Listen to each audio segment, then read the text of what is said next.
देखिए हर खबर यहीं पर, सब्सक्राइब कीजिए TV9 भारतवर्ष।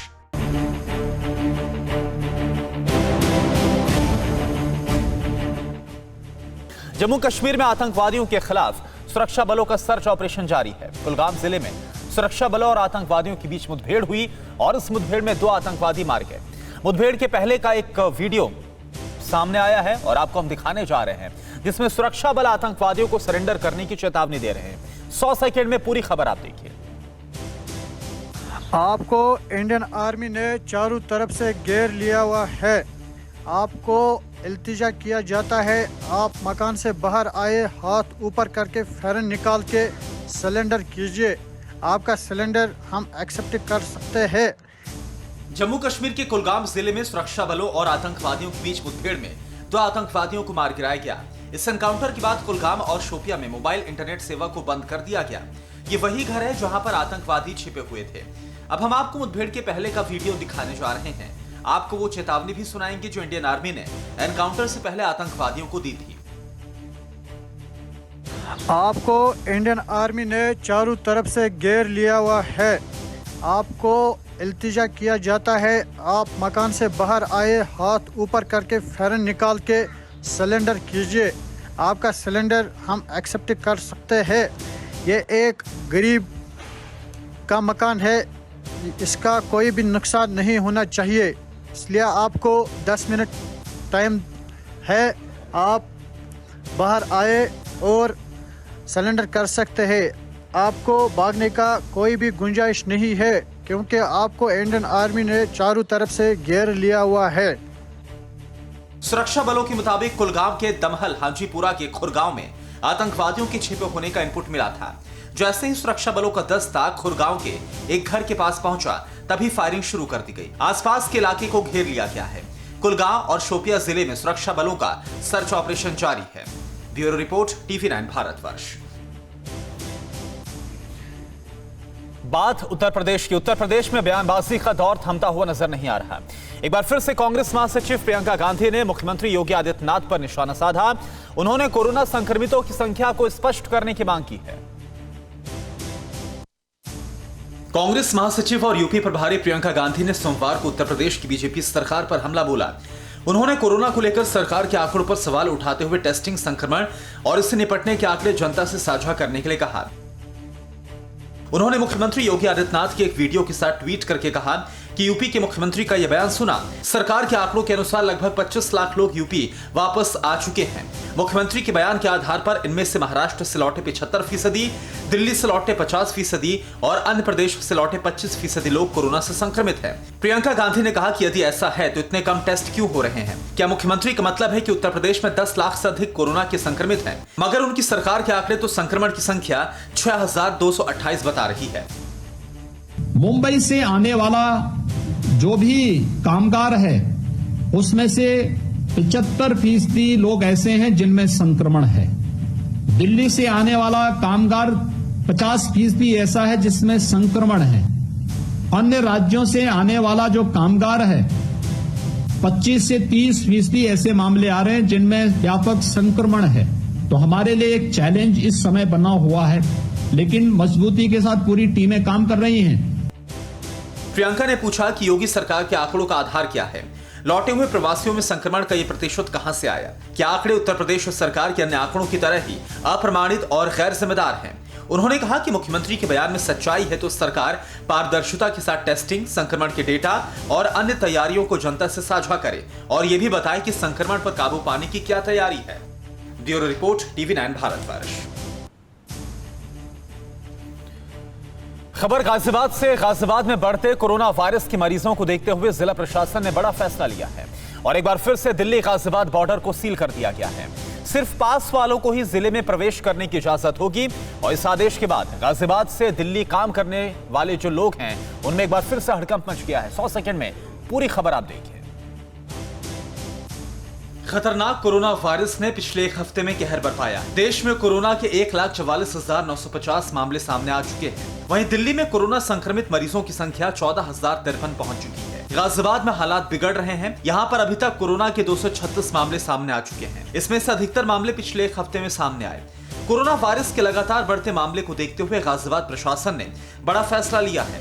सोमवार को गाजियाबाद के डीएम ने दिल्ली गाजियाबाद बॉर्डर को सील करने का आदेश दे दिया। इस दौरान उन लोगों को ही एंट्री की इजाजत मिलेगी जिनके पास पास होगा। लॉकडाउन 4 में मिली कुछ रियायतें दोबारा से सख्त होती हुई नजर आ रही हैं। इस वक्त हम दिल्ली गाजियाबाद बॉर्डर पर मौजूद हैं, जहां पर दोबारा से बॉर्डर को पूरी तरीके से सील करने का आदेश आया हुआ है। कुछ देर पहले यहाँ पे जो बैरिकेड्स हैं उनको लगा दिया गया था, यहाँ पे एक बड़ा ट्रैफिक जाम लग गया था, लेकिन उसके बाद फिलहाल अभी कुछ रियायत दी गई है। लोगों को पास देख के ही अंदर जाने दिया जा रहा है। गाजियाबाद जिला प्रशासन ने अपने आदेश में कहा है कि कर्मचारियों के लिए कार्यालय अलग से पास जारी करे, क्योंकि कर्मचारियों को सिर्फ परिचय पत्र के आधार पर आवाजाही की अनुमति अब नहीं होगी। जो जिलाधिकारी महोदय का आदेश है उसमें यही है कि क्योंकि केसेस की संख्या यहाँ पे बढ़ रही है और कहीं ना कहीं एक रीज़न होता है, उसी के चलते ये आदेश निर्गत किए गए और हम तो वही आदेशों का अनुपालन करा रहे हैं। इसके अलावा और भी जो सेंट्रल सर्विसेज में है 33% का वहाँ पे रनिंग का है, तो उसके लिए उनको अपनी ऑफिस से पास होना ज़रूरी है। गाजियाबाद से पहले नोएडा ने भी दिल्ली से जुड़े बॉर्डर को बंद ही रखने का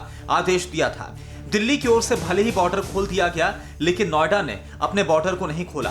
नोएडा में पास वाले लोगों और जरूरी कार्य से जुड़े लोगों को ही एंट्री दी जा रही है। फिलहाल अब गाजियाबाद में भी बॉर्डर को सील करने का आदेश जारी कर दिया गया है। और वहीं बैतूल से ऐसी खबर सामने आई है जो कि दहशत फैलाने वाली है। जी हां, बैतूल में चमगादड़ों की मौत के बाद दहशत फैल गई है। दर्जनों चमगादड़ पेड़ों से गिरकर मर गए हैं। बताया जा रहा है कि यह हीट वेव का असर हो सकता है। सैंपल्स राज्य की प्रयोगशाला भेजे गए हैं। 100 सेकंड में आप पूरी खबर देखिए। एक के बाद एक चमगादड़ों की मौत से मध्य प्रदेश की बैतूल में दहशत है। इंसानों पर कोरोना वायरस का असर मौत का सबब बनता जा रहा है। बताया जा रहा है कि अब बैतूल के भीमपुर ब्लॉक में चमगादड़ों पर किसी अज्ञात बीमारी का कहर टूट पड़ा है। नीलगिरी के पेड़ों पर लटके दर्जनों चमगादड़ मरने के बाद पेड़ों के नीचे बिखरे पड़े हैं, तो कई अब भी पेड़ों पर मृत अवस्था में लटके हैं। बताया जा रहा है कि यह सिलसिला बीते 4 दिनों से चल रहा है। इन चमगादड़ों की मौत कैसे हुई, क्या ये किसी बीमारी से मरे या फिर कोई और कारण है?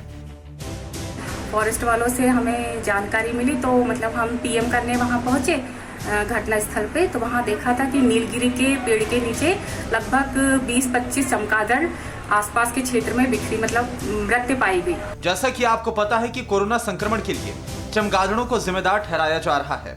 ग्रामीण इसे कोरोना से जोड़कर देखने लगे हैं।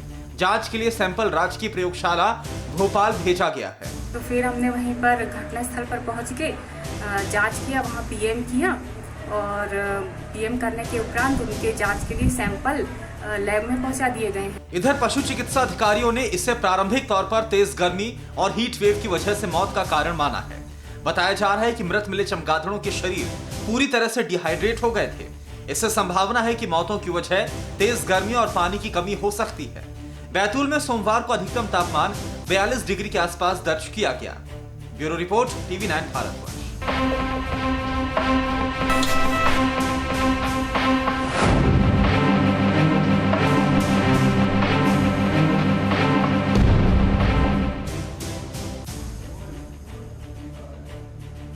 वहीं अपने घर जाने को लेकर आपाधापी में लगे मजदूरों को सूझ नहीं रहा कि वो आखिर क्या करें।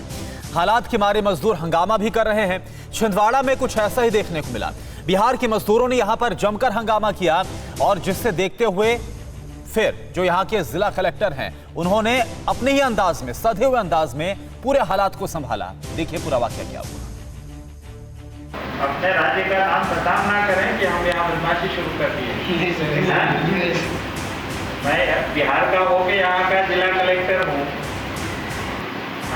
ना, आप भी बचा के रखो इज्जत अपने राज्य की। ऐसा ना हो कि बिहार वाले हैं निकल गए कहीं ट्रैक पकड़ के।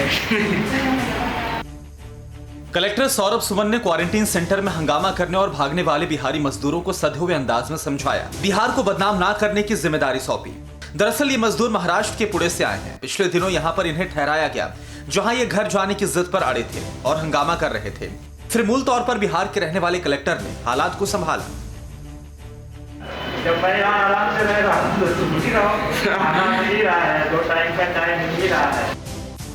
मध्य प्रदेश के रास्ते आज भी कई जगहों पर मजदूर पैदल चल रहे हैं अपने घरों की तरफ, लेकिन जिला प्रशासन सतर्क है। मजदूरों को हाय तौबा मचाने से बचने को कहा जा रहा है। बताया जा रहा है कि आपके लिए ट्रेन के लिए प्रस्ताव भेज दिया गया है। जल्द ही गृह जिले भेजने की पूरी व्यवस्था की जाएगी। ये मजदूर भी रेल की पटरियों के रास्ते अपने घर की तरफ जा रहे थे।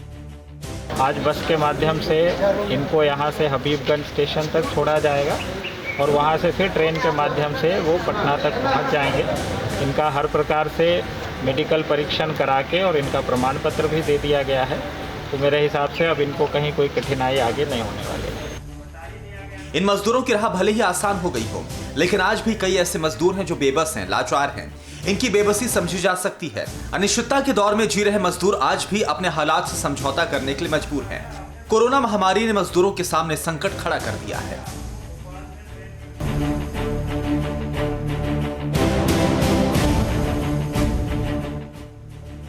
अड़ी सोमवार से शुक्रवार शाम 6 बजे सिर्फ TV9 भारतवर्ष पर।